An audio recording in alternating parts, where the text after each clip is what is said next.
တိုင်းချမ်းတဲ့ကောင်ရဲ့ညာထဲမှာအတောင်ဆိုတိုင်းပြင်းငယ်ငယ်ခေါ်ဝဲနာမိတဲ့ပင်ငယ်ကိုင်းလေးကျန်နာမှုများရခဲ့နှွေးထွေးခဲ့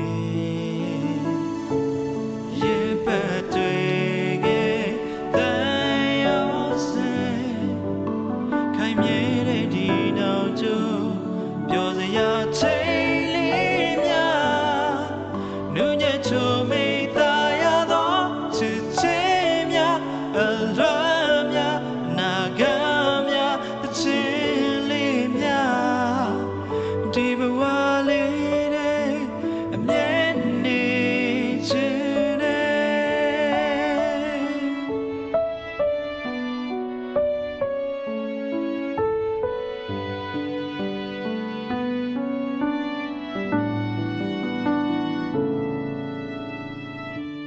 နိုင်ရမ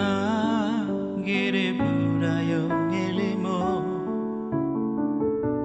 အချိန်မှရထားတော့ဖြတ်ကျော်သွားကိုယ်ဝေနာမိတဲ့ချိန်လိုရထားလေးတွေကျန်နာမှုများပေးခဲ့နှွေးထွေးခဲ့